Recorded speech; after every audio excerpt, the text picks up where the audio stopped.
Jadi bolak-balik seperti ini, Bapak Ibu. Ya, ini nanti bagian ibu. Seperti ini. Ya, lanjut terus.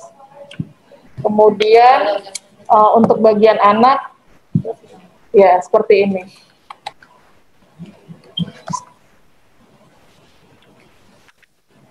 Ya, bisa, sudah bisa di YouTube? Ya. Oke. Ya, nanti akan diterangkan selanjutnya. Ya, demikian Bapak Ibu yang akan diagendakan pada hari ini. Dan evaluasi buku KIA dievaluasi melalui Riskesdas antara lain yang diselenggarakan survei dari Litbang kepada responden masyarakat dari 2010, kemudian Riskesdas 2013 dan Riskesdas 2018 cukup mengalami peningkatan. Demikian Ibu yang dapat sampaikan. Apakah bisa kami lanjutkan Bapak Ibu? Sudah Bapak Ibu sekalian. Baik, Assalamualaikum warahmatullahi wabarakatuh. Selamat pagi, salam sejahtera Bapak Ibu semua. Sangat berbahagia pada pagi hari ini kita mempunyai suatu agenda, yaitu mengenal buku KIA yang baru. Buku KIA yang baru telah disampaikan oleh Dr. Diah tadi. Tampilannya ada dua cover. Pertama untuk ibu, kemudian dibalik untuk anak. Saya aja kagok waktu pertama nyari-nyari mana ini pencatatan ANC. Ternyata saya bolak-baliknya cover yang untuk anak. Jadi Bapak Ibu, perubahan buku KIA adalah covernya menjadi dua. Namun sebelum saya menyampaikan tentang perubahan buku KIA untuk kesehatan ibu atau maternal, izinkan saya untuk menyampaikan bahwa buku KIA ini adalah sesuatu aset yang sangat berharga bagi kita, tenaga kesehatan, bagi keluarga, bahkan bagi negara ini. Karena inilah awal mulai kita mencetak seorang manusia, mulai kehamilan sampai balita yang tumbuh kembangnya sangat ditentukan. Jadi Bapak Ibu sekalian, buku KIA ini jangan kita sia-siakan. Karena berbagai evaluasi yang ada dan juga perkembangan program, maka buku KIA tahun 2020 banyak sekali perubahan dan adaptasi juga dari rekomendasi profesi, WHO maupun lintas program, serta untuk sistem pembiayaan. Sehingga beberapa hal akan kami sampaikan apa sih perubahannya. Baik, mohon di share screen. Ibu dan Bapak jangan salah nanti untuk melihat kalau Ibu pertama kali datang dan positif hamil, maka bukalah cover yang untuk Ibu. Bulat-bulatannya warnanya kuning atau bagian Ibu. Di baliknya baru bagian anak. Ini untuk memudahkan mencari halaman yang dibutuhkan. Belum slide kedua ya? Ya, baik.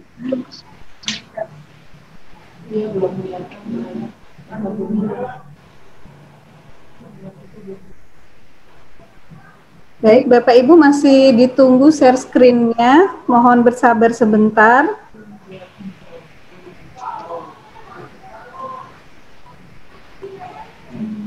Kalau begitu saya izin share dari sini.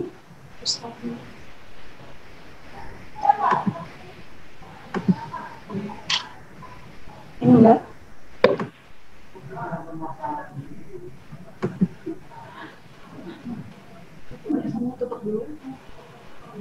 Bisa.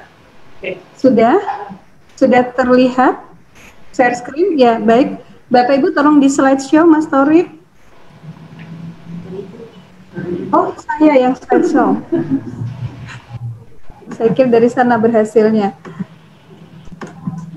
Ya, baik Bapak Ibu tolong diperhatikan. Buku KIA berwajah dua, satu bagian ibu dan satu bagian anak. Jadi kalau untuk ibu kita buka yang bagian ibu dari awal. Di sana ditambahkan kolom identitas buku KIA untuk mempermudah manajemen logistik. Tanggal diberikannya buku KIA dan nomor buku KIA sesuai dengan manajemen logistik di Fasiankes. Misalnya ini ibu hamil yang ke-147 atau bagaimana, itu ada pencatatannya di cover depan. Selanjutnya ada daftar isi.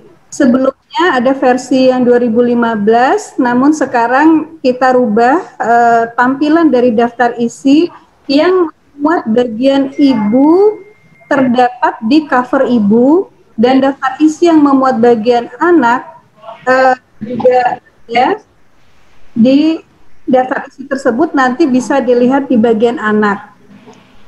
Dan di sini ditambahkan dengan jelas apa peran dari ibu dan keluarga, apa peran kader, peran guru PAUD atau TKRA untuk anak, dan peran tenaga kesehatan. Kalau untuk bagian ibu adalah peran ibu, keluarga, peran kader, dan peran tenaga kesehatan. Kita masuk ke bagian ibu. Mohon diperhatikan. Nah, di bagian ibu di versi 2015 adalah identitas yang tercantum di kotak warna orange. Di 2020 boleh dong yang suka selfie bisa ditaruh fotonya di sini, tapi mesti dicetak atau di print dulu ya, ditempelin di sini, atau foto bareng suami. Pokoknya bisa ditempelin foto ibu. Kemudian diisi nama lengkap ibu, suami, serta nomor induk kependudukan. Nanti ada pertanyaan, kalau suaminya nggak jelas atau bagaimana, ya nggak usah diisi berarti ya. Tapi di sini ada nama suami. Kemudian ada kolom pembiayaan. Dari mana? Bapak Ibu sekalian, sering sekali konsultasi datang ke kami, ibunya sudah perdarahan, kejang-kejang, sudah dirujuk ke rumah sakit, baru bingung, ini bisa nggak Bu pakai ini pembiayaannya, bisa nggak pakai itu. Harusnya begitu ketahuan hamil, pembiayaannya sudah disiapkan. Pakai apa? Oh, saya akan bayar dengan out of pocket, atau bisa bayar sendiri, saya udah janjian sama rumah sakit ini misalnya, atau tidak punya biaya, dari mana? Apakah dari PBI, dari Jampersel, itu sudah ditentukan sejak awal. Kemudian di situ juga dicantumkan golongan darah, tempat tanggal lahir, pendidikan, pekerjaan, alamat rumah, telepon, dan puskesmas tempat domisili. Jadi yang bertanggung jawab untuk ibu ini adalah puskesmas wilayah domisili si ibu. Selanjutnya, ini hal yang baru Bapak Ibu sekalian, ada lembaran untuk evaluasi sejak ANC sampai dengan postnatal care. Kami telah membagi trimester 1, trimester 2, trimester 3 dirangkum di dalam satu lembar ini. Trimester 1 di situ sudah dicantumkan 2 kolom, berarti 2 pemeriksaan, 2 kali minimal, trimester kedua 1 kali, trimester ketiga 3 kali, sehingga ANC dilakukan sebanyak 6 kali. Serta di situ telah ada rekap apa saja yang dilakukan. Berat badan, tinggi badan, sampai indeks massa tubuhnya harus dicantumkan, apakah dia normal, obes, atau kek. Di situ IMT-nya harus dicantumkan. 10T di sini dimasukkan. Selama ini buku KIA sudah diperiksa sih, 10T-nya udah dicatat, tapi siapa yang memastikan ini sudah lengkap belum ya 10T-nya. Sedangkan di kolom ini kita sudah bisa lihat apakah sudah terpenuhi atau belum. Kapan akan diperiksa golongan darah? Apakah setiap kali periksa 6 kali harus diperiksa terus? Enggak. Itu nanti ada di dalam buku ANC terpadu revisi. Di situ juga sudah 6 kali mana yang mesti diisi. Kalau tidak, jadwal pemeriksaannya tidak diisi. Seperti protein urin itu dilakukan pada trimester 2, berarti trimester pertama tidak diisi. Dan juga screening untuk triple eliminasi. PPIA untuk hepatitis, HIV, dan sifilis. Di situ diisi. Kemudian catatan persalinan, inisiasi menyusui dini sampai ibu nifas. Dan ada bayi baru lahir, itu nanti dilanjutkan ke dalam lembaran balik buku KIA bagian anak. Jadi Bapak Ibu sekalian, disinilah rekapitulasi seluruh pelayanan minimal yang harus dilakukan oleh program.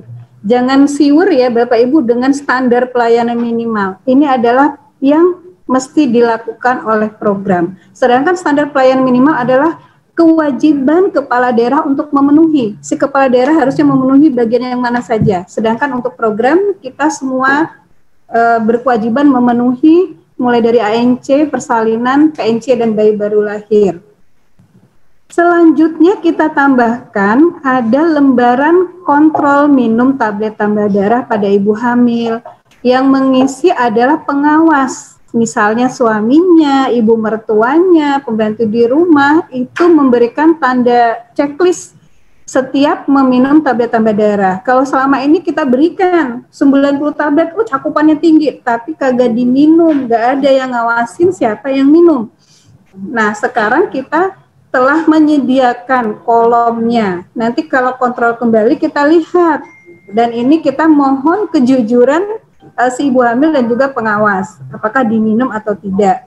Next slide, ini adalah lembaran amanat persalinan atau menyambut persalinan. Ini tetap sama seperti sebelumnya, tapi yang berubah adalah posisi penandatanganan. Tadinya kan berjejer 3, kalau sekarang agak luas tempatnya, hanya itu saja. Menyambut persalinan harus diisi sejak awal-awal pemeriksaan ANC. Ini yang menentukan kesiapan atau ketidaksiapan si ibu nanti untuk menjalani proses persalinan. Ini harus diisi dari awal, kendaraan siapa, pendonor darah siapa, dananya bagaimana. Suami harus ikut terlibat. Suami, orang tua atau keluarga itu harus tanda tangan sehingga dia bertanggung jawab. Jangan cuma bisa bikin anak doang, tapi nggak tanggung jawab gimana si istri hamil, nanti bagaimana melahirkan. Gitu ya Bapak Ibu. Selanjutnya di sini adalah lembaran pelayanan dokter. Ini adalah yang baru di buku KIA. Untuk pemeriksaan ANC yang semula 4 kali, itu yang ANC semula 4 kali menjadi 6 kali. 2 kalinya itu tambahannya di mana? Ada di trimester pertama dan trimester ketiga. Trimester pertama itu harus diperiksa oleh dokter. Dokter bisa dokter umum atau dokter spesialis yang memeriksa untuk men-screening sejak awal bagaimana kondisi kesehatan si ibu, apakah ada penyulit, mulai dari ujung kaki sampai ujung rambut itu diperiksa. Jadi ini berisikan tinggi badan, berat badan, lingkar lengan, IMT dia adalah normal, kurus atau obesitas, kemudian riwayat apakah ada hipertensi, alergi, autoimun, diabetes, ada asma, hepatitis B, TBC, kelainan jiwa juga dimasukkan di sini. Kemudian screening imunisasi tetanus, apakah sudah memenuhi 5T atau belum, riwayat perilaku berisiko, merokok, alkohol, minum obat-obatan apa, apakah aktivitas fisiknya kurang, karena ibu yang obesitas, aktivitas fisik kurang itu merupakan suatu risiko pada ibu hamil dan juga janinnya. Ibu yang obesitas ada kecenderungan untuk melahirkan kelainan kongenital. Jangan salah Bapak Ibu sekalian. Kemudian riwayat kehamilan terdahulu, riwayat penyakit pada keluarga, kemudian dilanjutkan pemeriksaan fisik, inspeksi dan inspekulo. Pada trimester pertama dilakukan inspekulo untuk melihat adanya masalah pada jalan lahir di vulva, uretra, vagina, adakah fluxus, porsionya normal atau tidak. Kemudian dilanjutkan pemeriksaan mulai dari kepala sampai ujung kaki, konjungtiva, sklera kulit, leher, gigi, mulut, THT, dada, jantung, paru, perut, tungkai, dan dilakukan USG pada trimester pertama. Waduh, USG ini belum semuanya, Bu, belum ada memang. Tetapi untuk standar puskesmas dengan DLP itu sudah ada USG, dan kompetensi USG telah kami klarifikasi sudah masuk untuk dokter umum, tapi bukan USG yang sampai wah ini kelainannya seperti ini, enggak, untuk screening awal. Jadi USG-nya untuk screening, di situ ada misalnya adakah gestasional stage, berapa panjangnya, adakah denyut jantung janinnya, apakah sesuai usia kehamilan, letaknya bagaimana, taksiran persalinan, dan kemudian pemeriksaan laboratorium. Di sini ada yang dasar dan juga ada yang untuk PPIA dan lain-lain. Disimpulkan oleh si dokter apakah si ibu ini normal, dapat dilanjutkan pemeriksaan ANC selanjutnya di FKTP atau harus dilakukan rujukan karena ada masalah autoimun misalnya, atau masalah jantung, kok jantungnya ada murmur ya, berarti harus dilanjutkan rujukan ke FKRTL. Tetapi jika normal boleh di FKTP, boleh nggak ke praktek bidan mandiri? Boleh, silakan dilanjutkan jika tidak ditemui penyulit. Jadi dokter umum yang menyimpulkan apakah si ibu ini sehat, adakah kelainan non-obstetrik yang selama ini sangat tidak terdeteksi. Karena 82% ibu itu ANC kepada bidan yang belum mempunyai kompetensi dan kewenangan untuk mendeteksi masalah non-obstetrik. Baik, selanjutnya ada suatu lembaran lagi Bapak Ibu sekalian. Penyebab kematian maternal terbanyak saat ini adalah karena preeklamsi dan eklamsi atau hipertensi dalam kehamilan, bukan perdarahan lagi. Karena akses untuk bank darah dan lain sebagainya, pertolongan sudah membaik, tetapi masalah kita di Indonesia, wanita usia subur yang hipertensi itu 17%. Yang tidak hipertensi aja kalau hamil bisa hipertensi, dan itu sering tidak terdeteksi. Banyak buku kaya yang kita temui pencatatan tekanan darah, misalnya 120/80, besok naik 130/80, besoknya lagi naik, tetapi dicatat aja, tapi nggak ada, atau diberikan nifedipin, tapi ternyata tidak terkontrol dan tidak dilakukan tata laksana dengan baik, sehingga nanti terjadi preeklamsi sudah kejang-kejang, rujukan bingung, tour hospital akhirnya juga meninggal. Nah, untuk mengatasi hal ini sebetulnya ibu yang hamil itu jika ada resiko preeklamsi bisa ditata laksana sejak awal, bisa di screening sejak awal, dan bisa direncanakan persalinannya, jangan sampai nunggu infartu dan kejang-kejang. Bisa dilakukan sebelum infartu, nanti kita serahkan kepada dokter spesialis untuk penanganan persalinannya. Di sini ada kolom yang diisi risiko sedang dan risiko tinggi.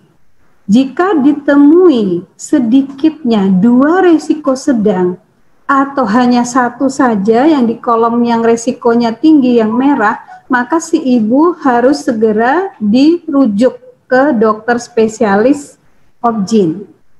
Jika tidak didapatkan risiko atau meragukan,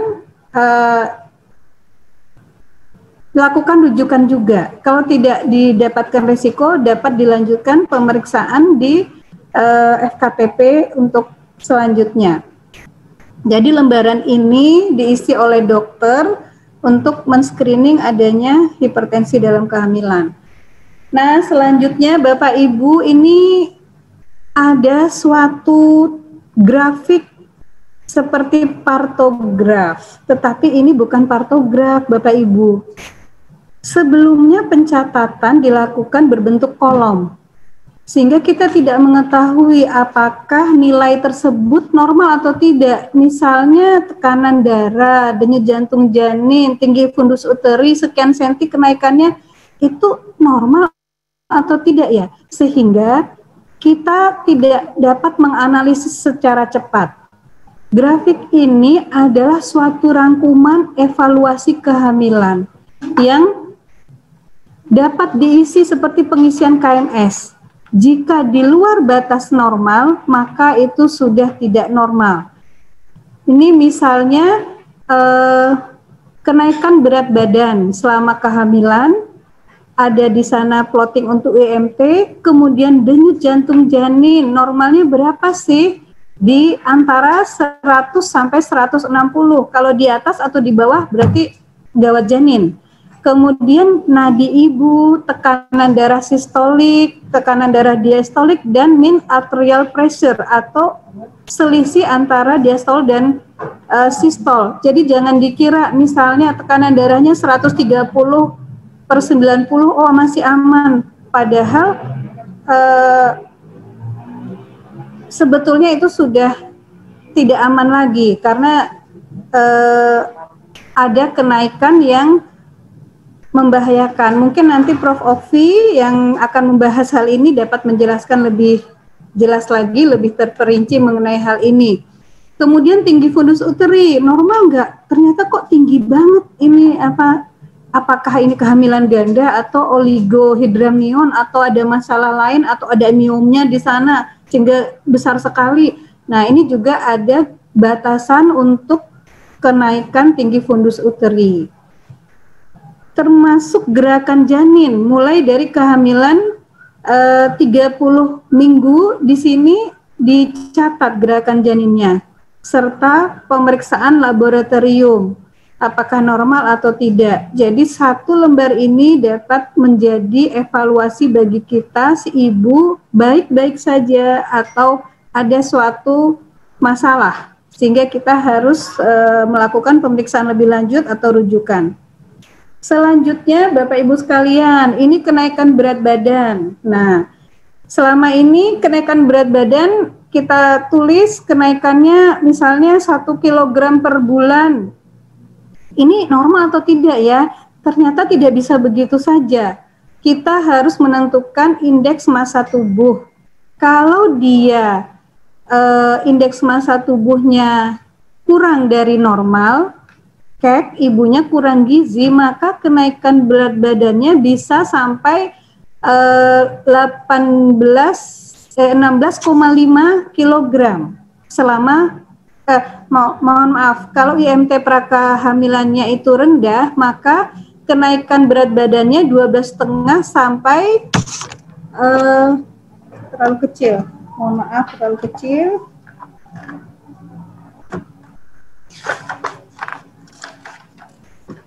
Sampai 18 kg. Nanti grafik ini akan lebar ya Bapak Ibu, jadi mudah diisi seperti kartu KMS yang bisa dilipat-lipat. Tetapi kalau normal berat badannya IMT-nya 10,5 sampai 24,9 itu paling banyak 16 kg. Jadi dianjurkan 11,5 sampai 16. Itu ditandai dengan warna yang pink.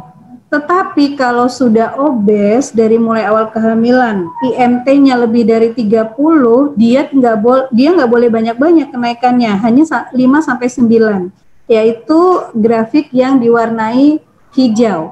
Kalau dia mudah melebihi dari grafik tersebut, area yang hijau itu sudah warning, tidak boleh tambah berat badan terlalu banyak. Jadi ini tambahan di buku KIA.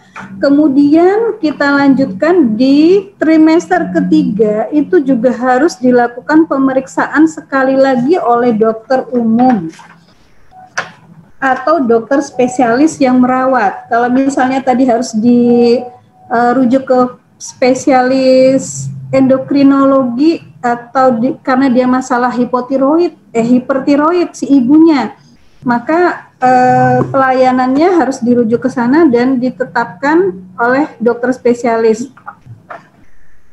Untuk pelayanan dokter di trimester ketiga itu diperiksa lagi mulai dari konjungtiva sampai ke tungkai, ada USG trimester 3 dan pemeriksaan laboratorium yang diperlukan di trimester 3, HB dihitung lagi ya, berapa HB-nya. Kemudian ini adalah untuk menetapkan rencana persalinan, apakah dia dapat pervaginam atau harus seksio atau dengan berbantu misalnya dengan vakum atau dengan forceps dan direncanakan metode kontrasepsinya. Yang menentukan apakah ibu hamil dapat bersalin di FKTP atau harus di FKRTL di rumah sakit adalah dokter yang memeriksa pada trimester ketiga. Ada lembaran untuk ringkasan pemeriksaan dokter spesialis, kita berikan satu halaman tersendiri.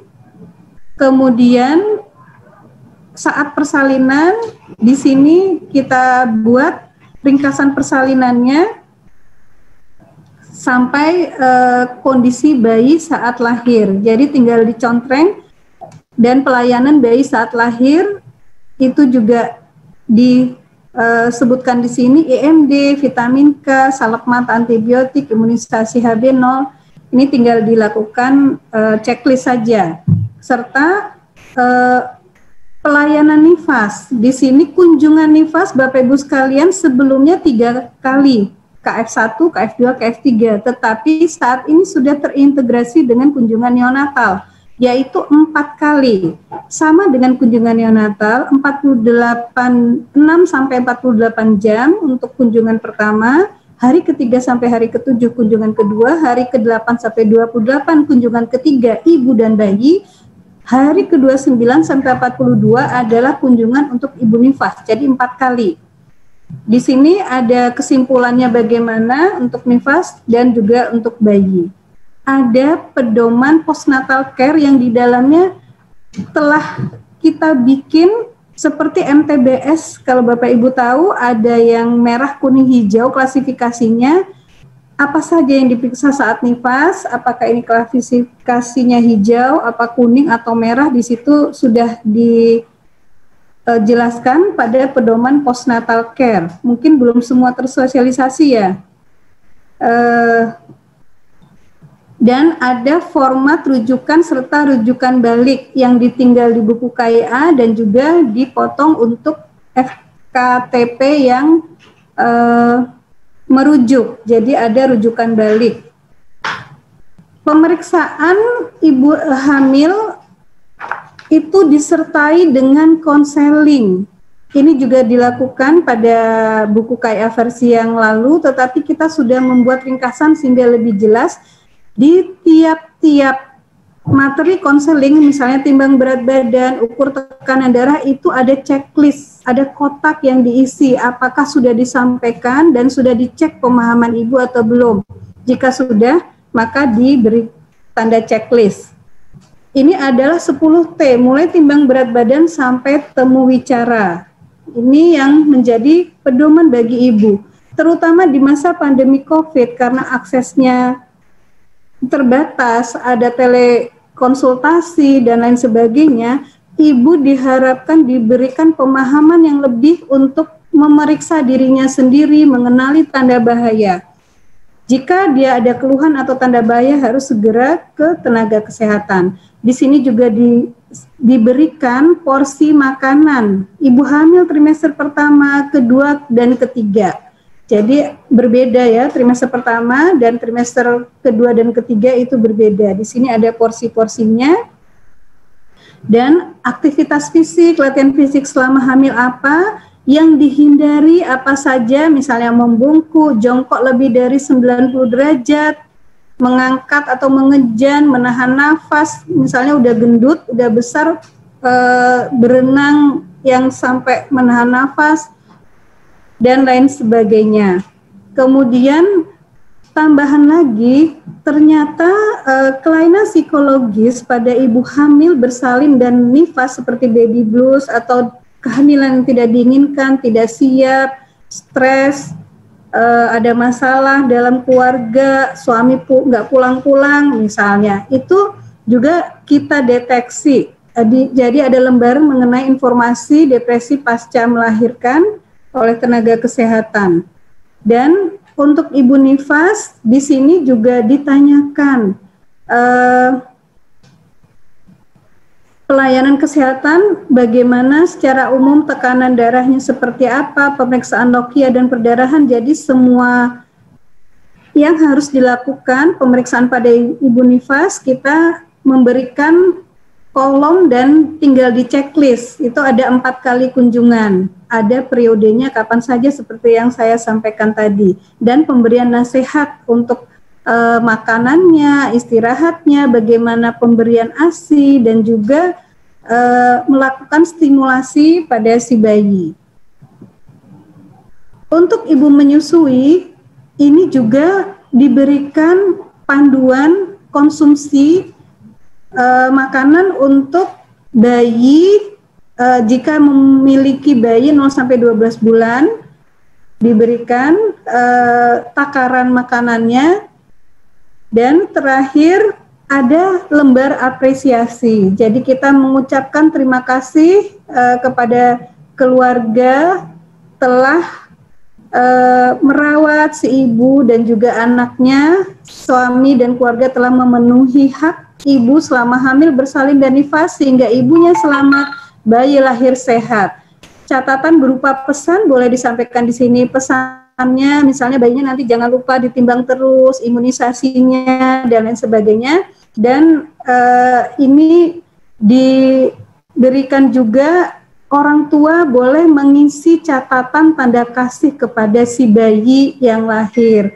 Nanti seandainya anaknya sudah dewasa, anaknya dapat melihat kembali buku KIA-nya, oh ternyata saya sejak dari dalam kandungan telah dirawat dengan baik oleh ayah, oleh ibu, dan inilah catatan yang semua kasih sayang yang diberikan.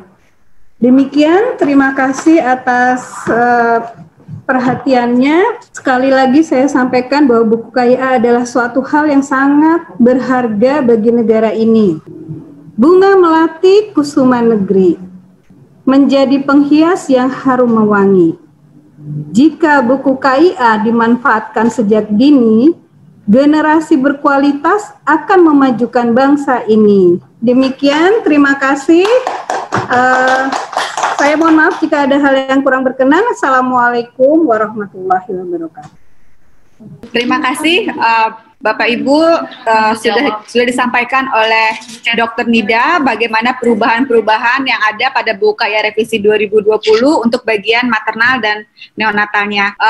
Sudah ada beberapa pertanyaan yang disampaikan melalui chat, tapi kami simpan dulu. Selanjutnya kita lanjut dulu pada bagian balitanya. Kami persilahkan kepada Dr. Nimade Diah untuk menjelaskan bagaimana apa saja perubahan-perubahan pada bagian balita. Terima kasih Dr. Lala dan Dr. Nida. Bapak Ibu, apakah suara saya bisa didengar? Mohon jempolnya. Ya, terima kasih. Ya, screen share. Ya, terima kasih. Bapak Ibu, kami mulai dengan bagian anak. Ya, jadi di cover nanti kalau tadi yang ibunya masih mengandung, kemudian labelnya kuning, ada bagian ibu, nanti di baliknya di bagian anak nanti covernya anaknya sudah lahir dan ada tulisan bagian anak. Anaknya sudah digendong, bayinya sudah digendong. Dua cover ini untuk memudahkan baik ibu maupun tenaga kesehatan dalam mencari lembaran yang dibutuhkan. Jadi kalau dulu dalam satu cover itu kita harus membolak-balik kurang lebih 80 halaman. Kalau sekarang sesuai kebutuhan, jadi yang dibolak-balik setengahnya saja begitu. Jadi pada saat kondisi ibu ya setengahnya dibolak-balik, kemudian nanti pada saat anaknya sudah lahir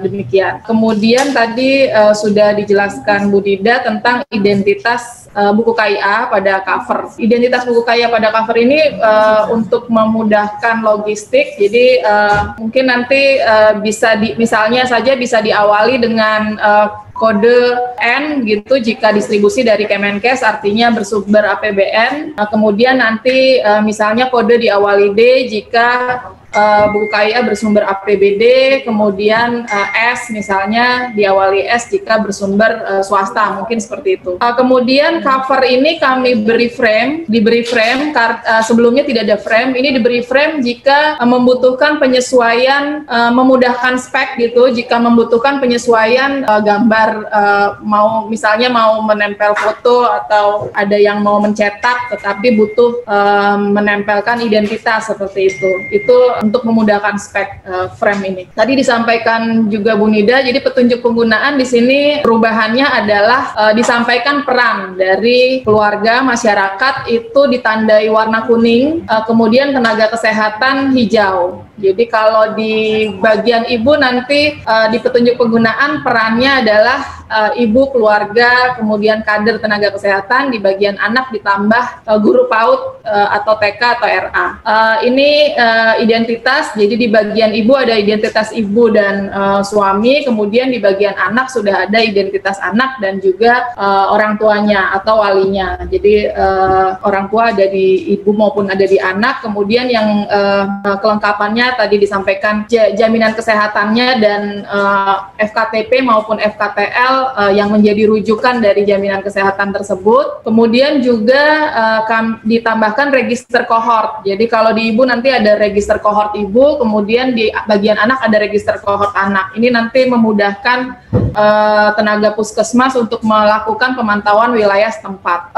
Ini kelengkapan pelayanan, jadi pernyataan ibu, jadi ringkasan dari pencatatan di belakangnya, di mana di sini halaman ini untuk membantu mengupayakan peningkatan peran dari keluarga. Jadi keluarga atau ibu akan mengisi tanggal kunjungan gitu, kemudian nanti petugas kesehatan juga dapat meningkatkan pemenuhan pelayanan kesehatan yang seharusnya diberikan baik kepada ibu maupun anak. Ini di bagian anak memang agak penuh karena di sini ada 6 tahun. Jadi kalau kolom yang paling atas ini adalah neonatus. Neonatus itu nanti ada 4 kolom. Jadi ada pelayanan sebelum 6 jam, kemudian kolom kedua KN1, KN2 dan KN3. Untuk setelah neonatus ini ada 6 sub. Jadi setiap sub itu tiap baris itu adalah 1 tahun. Jadi tahun pertama, tahun kedua, kemudian tahun ketiga, 4, 5, 6. Ya, karena kami di sini mengalami gangguan, hampir semua laptop sinyalnya hilang. Ya, masih dengar ya Ibu, kami lanjutkan. Ya, jadi kelengkapan ini ada 6 tahun, jadi tiap tahun itu ada 8 kolom karena frekuensi terbanyak adalah penimbangan 8 kali setahun. Dan jenis pelayanan yang harus dipenuhi di situ adalah pelayanan yang memang sesuai NSPK dari selengkap-lengkapnya, jadi selain SPM, ada pemantauan pertumbuhan, berat badan, panjang badan, perkembangan, kemudian imunisasi vitamin A. Di sini juga dilengkapi lingkar kepala, kemudian PPIA. Jadi di PPIA itu ada 3 kolom sesuai kodenya. Yang pertama nanti HIV, kemudian kolom yang kedua sifilis, ketiga hepatitis. Seperti itu. Jadi ini isinya adalah hanya para petugas bahwa sudah memberikan layanan tersebut. Ya. Kemudian keterangan lahir ini kurang lebih sama dengan versi 2015, tetapi ada satu tambahan di balik halaman keterangan lahir dari lembar yang akan diberikan ke catatan sipil. Di situ ada pengesahan dari fasilitas kesehatan yang menolong kelahiran. Ya, kemudian ini juga halaman baru Bapak Ibu, di mana di sini ada keterangan riwayat kelahiran. Jadi ini informasinya bisa diambil dari keterangan lahir di bagian ibu yang sudah diisi sebelumnya. Dan ada ruang untuk meletakkan cap kaki dari bayi. Jadi buku ini bisa lebih personal untuk diwariskan kepada anak dari yang dilahirkan. Lanjut saja. Ya, untuk pelayanan neonatus, semula di 2015 adalah salinan dari algoritma MTBS. Di 2020 ini kita ringkas, jadi tidak buku KIA bukan sebagai rekam medis begitu, namun tetap ada pencatatan berupa resume dari hasil pelayanan. Jadi yang di highlight saja pelayanan-pelayanan esensial yang apakah sudah dipenuhi atau belum, ini yang masuk dalam buku KIA. Dan di catatan pelayanan neonatus ini ditambahkan satu kolom, yaitu sebelum KN1. Jadi sebelum 6 jam ada pencatatannya, kemudian KN1, KN2, dan KN3. Imunisasi ini mendapat tambahan halaman, di mana di sini ada updating pencatatan, ditambahkan nomor batch dari vaksin. Jadi untuk memudahkan penelusuran KIPI, kejadian ikutan pasca imunisasi, seperti itu. Dan imunisasi dasar lengkap maupun imunisasi lanjutan ini dalam satu kesatuan matriks. Sebelumnya terpisah, sekarang satu kesatuan matriks. Lanjut saja. Kemudian pelayanan SDDTK. Pelayanan SDDTK semula 2 halaman, sekarang juga 2 halaman. Namun perbedaannya adalah di versi 2020 ini kita di buku KIA ini menggambarkan sekuensial dari pemantauan perkembangan. Jadi bahwa instrumen itu sangat valid untuk dipakai memantau perkembangan anak. Secara rutin dilakukan stimulasi perkembangan seperti dalam buku KIA, kemudian dipantau dengan checklist yang ada di situ. Sebenarnya tidak perlu lagi untuk melakukan rujukan seperti itu. Kemudian di SDDTK, di sini pelayanan SDDTK jika di dalam buku KIA nanti ditemukan masalah atau pada waktu-waktu tertentu sesuai instrumen SDDTK. Jadi instrumen SDDTK itu mulai dari 3 bulan, kemudian 6 bulan, 9 bulan, seperti itu. Sehingga halaman SDDTK ini merupakan satu kesatuan sekuensial dari pemantauan perkembangan di tingkat surveillance, yaitu buku KIA, kemudian di tingkat pra-screening, yaitu KPSP atau SDDTK di Puskesmas. Kemudian di catatan SDDTK Puskesmas ini dilengkapi dengan tindakan. Dulu tidak ada kolom tindakan, sekarang dilengkapi kolom tindakan, bisa diisi dengan apakah stimulasi di rumah 2 minggu, kemudian apakah diintervensi atau apakah dirujuk, seperti itu. Kemudian juga dilengkapi kolom kunjungan kembali. Jadi ibu mendapat notifikasi kapan harus kembali lagi untuk memeriksakan perkembangan anaknya. Lanjut saja. Ya, untuk catatan PMBA, vitamin A dan obat cacing secara prinsip tidak ada perubahan, tetapi updating layout saja. Kemudian KMS ini ada perubahan ini dari lintas program gizi, di mana notifikasi, lanjut aja Mas, klik lagi satu kali lagi ya, di mana notifikasi untuk rujuk ke petugas kesehatan. Jadi KMS memang diperuntukkan bagi kader,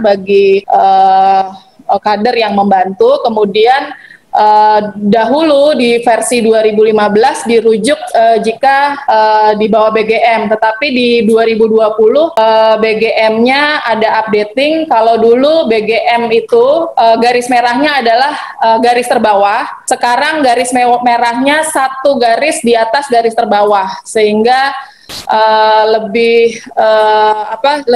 dini untuk mengenali dia perlu mendapat pemeriksaan lebih lanjut dari tenaga kesehatan, baik di tingkat desa maupun di tingkat puskesmas. Kemudian di KMS ini ada tambahan deteksi risiko gemuk. Deteksi risiko gemuk ini yaitu pada garis oranye, satu garis di atas garis median, ya. Jadi garis BGM satu garis di atas garis terbawah, dulu di paling bawah, sekarang satu garis atas garis terbawah, dan ditambah satu garis risiko gemuk di atas garis median. Kemudian grafik kurva pertumbuhan, dahulu BB per U rasanya tidak ada, kemudian PB per U, BB per TB, IMT, seperti itu.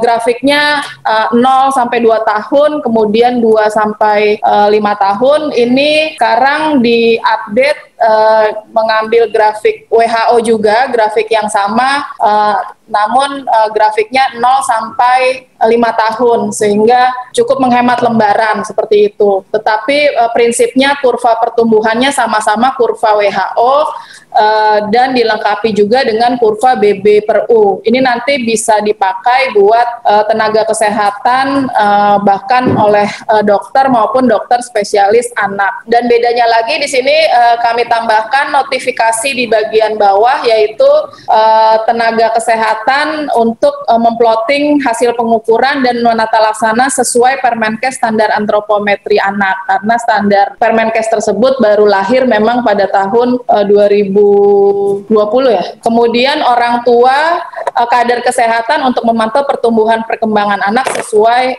umur. Ya, itu ada notifikasi, itu ada di setiap kurva. Ya, ini kurva BB per U perempuan, jadi diambil kurva yang usianya 0 sampai 5 tahun. Lanjut saja. Ya, ini panjang badan per tinggi badan, umur 0 sampai 5 tahun, diambil kurva 0 sampai 5 tahun, baik perempuan maupun laki. Lanjut saja. Ya, lanjut. Ini kurva PB per TB, ada 0 sampai 5 tahun. Lanjut saja. Ini juga kurva BB per PB untuk anak perempuan. Lanjut. Grafik lingkar kepala, dahulu kita menggunakan nail house yang ada dalam pedoman SD di TK, namun buku revisi 2020 ini menggunakan grafik dari WHO. Jadi nanti pedoman SDDTK pun akan direvisi untuk bisa membackup, menindaklanjuti dari buku KIA ini. Di sini juga hadir Ketua UKK Tumbuh Kembang, Dr. Ahmad Suryawan, spesialis anak konsultan. Nanti beliau akan menjelaskan lebih lanjut jika Bapak Ibu perlu informasi yang lebih detail. Lanjut saja. Ini lingkar kepala, jadi berganti dulu nail house, sekarang dengan lingkar kepala WHO. Grafik indeks massa tubuh pakai WHO juga. Lanjut saja. Ya, hanya ditambahkan tadi notifikasi peran tenaga kesehatan dan orang tua. Lanjut saja. Kemudian untuk lembar pencatatan, Bapak Ibu, di sini dahulu ada lembar pencatatan untuk tenaga kesehatan seperti Bapak Ibu lihat di kiri. Sekarang di kanan kami perjelas lembar pencatatan juga, namun disediakan ringkasan pelayanan MTBS. Jadi kalau ada balita sakit bisa dituangkan ringkasannya buat catatan ibu maupun anak di dalam lembar ini. Kemudian lembar catatan tenaga kesehatan lainnya yaitu ringkasan pelayanan dokter yang tidak menggunakan MTBS, misalnya saja rujukan dari MTBS tersebut. Lanjut saja. Kita masuk ke KIE, Bapak Ibu. Tahun 2015 di KIE tersedia 1 lembar informasi kelas ibu. Namun di 2020 kami munculkan di bagian ibu ada kelas ibu hamil, di bagian balita ada kelas ibu balita. Bedanya apa? Karena ibu akan membuka sesuai dengan masanya, periodenya, dan ketika periode anak sudah lahir akan membuka bagian anak, dan di sini kami disampaikan bahwa kelas ibu balita itu tersedia dalam 3 kelompok, materinya juga sudah disampaikan sehingga ibu bisa mengetahui untuk mengikuti kelas ibu balita itu dengan lengkap. Harapan kami bisa melengkapi kelas ibu balita tersebut. Kemudian pola asuh. Dahulu pola asuh itu kurang lebih satu bagian, kemudian bergabung juga dengan disabilitas. Sekarang pola asuh kami perbanyak, di mana pola asuh ini dibagi menjadi 3 rentang usia, yaitu pola asuh bayi baru lahir sampai usia 1,5 tahun, kemudian pola asuh anak 1,5 tahun sampai 3 tahun, dan pola asuh 3 sampai 6 tahun, di mana pola asuh tersebut adalah saran untuk ibu menanamkan perilaku kesehatan, memenuhi kesehatan anak, kemudian juga ada rekomendasi terkait dengan penggunaan gadget. Jadi di sini sudah ada alat permainan yang bagaimana yang seharusnya diberikan, kemudian batasan penggunaan gadget ada di pola asuh ini. Kemudian untuk KIE bayi baru lahir, ada penambahan informasi kondisi neonatal, yaitu kriteria bayi sehat dan tidak sehat, serta ditambahkan ilustrasi perawatan metode kangguru untuk bayi kecil, khusus bayi kecil. Juga ilustrasi tanda bahaya diupdate sehingga kita harapkan keluarga bisa mudah menangkap dan memahami. Lanjut saja. Ini balita usia 0 sampai 59 bulan.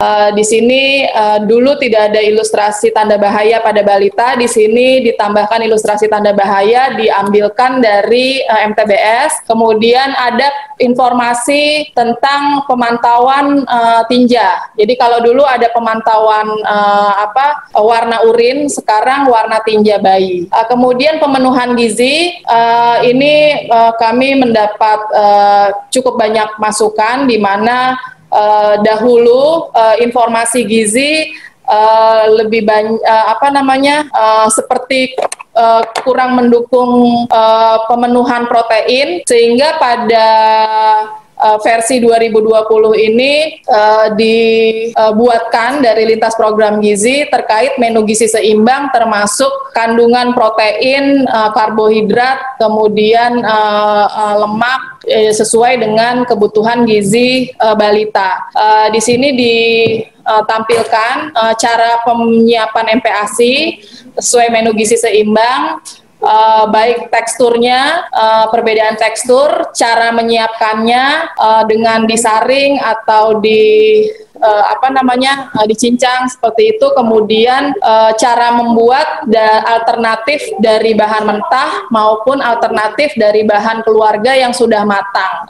Demikian juga kudapan diberikan contoh tidak hanya bersumber nabati saja, tetapi kudapan yang juga bersumber protein hewani. Ya, dengan demikian semoga contoh MPASI ini bisa mendukung upaya penurunan stunting. Kemudian untuk perawatan bayi anak, dahulu itu kurang lebih eksklusif, gizi sendiri, kemudian perkembangan sendiri. Sekarang ini di 2020, dalam satu kelompok umur, ketika ibu punya anak usia 3 bulan, ibu melihat halaman 3 bulan tersebut, ibu akan diberikan informasi yang lengkap, yaitu mulai dari perilaku cuci tangan, kemudian gizinya 3 bulan itu harus ASI eksklusif, kemudian 3 bulan itu stimulasi perkembangannya apa saja yang bisa dilakukan ibu.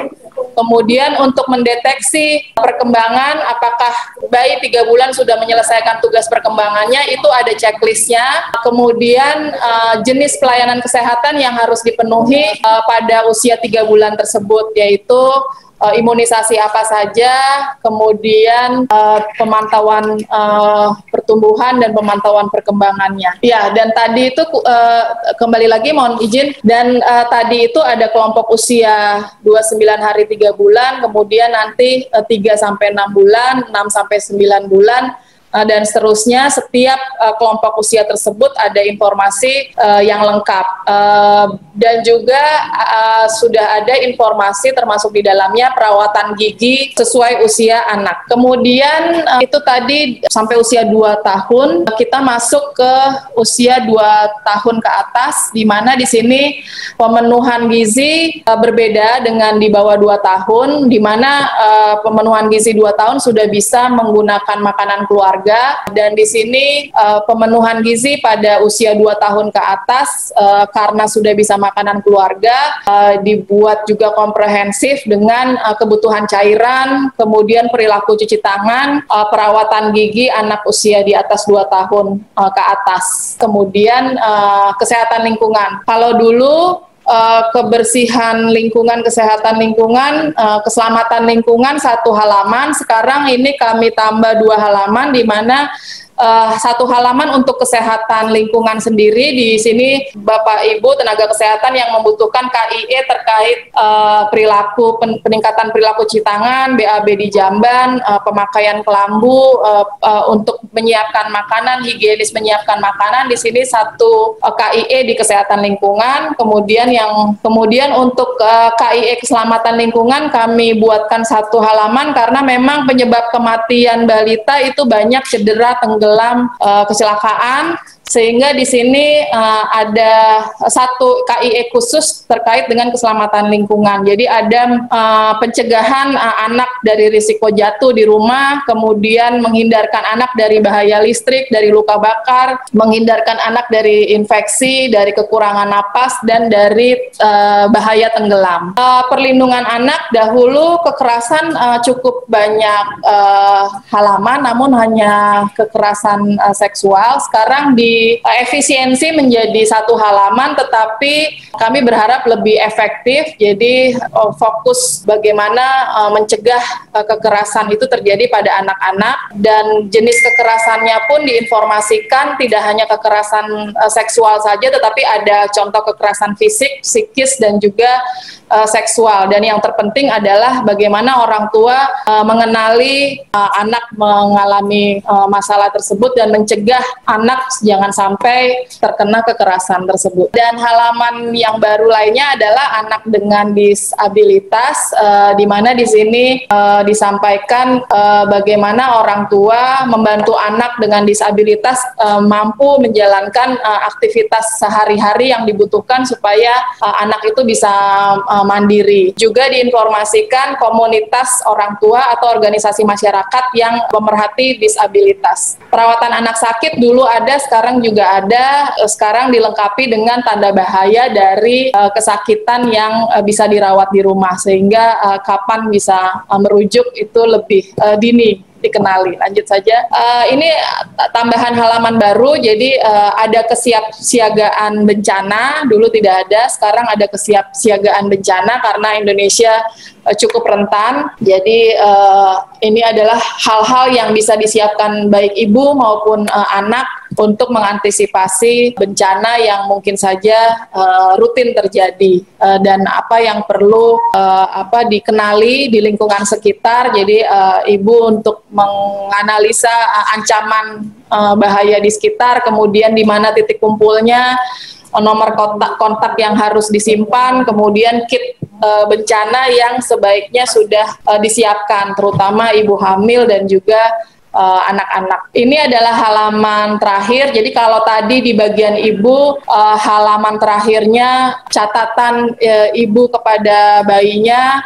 Kemudian terima kasih keluarga yang telah merawat ibu sampai selamat. Di catatan akhir ibu itu sudah disampaikan bahwa selanjutnya, tugas selanjutnya adalah memenuhi hak kesehatan anak, di mana 2 tahun pertama adalah tumbuh kembang otaknya disampaikan di situ, dan di akhir bagian anak disampaikan terima kasih telah memenuhi hak anak untuk sehat, tumbuh, dan berkembang. Kemudian juga ada lembar pencatatan pribadi, dan juga untuk melanjutkan pemantauan anak usia sekolah dengan buku rapor kesehatanku, sehingga nanti sekuensialnya lebih jelas seperti itu. Saya rasa ini yang terakhir. Terima kasih banyak Bapak Ibu atas perhatiannya. Kami kembalikan ke Dr. Lala.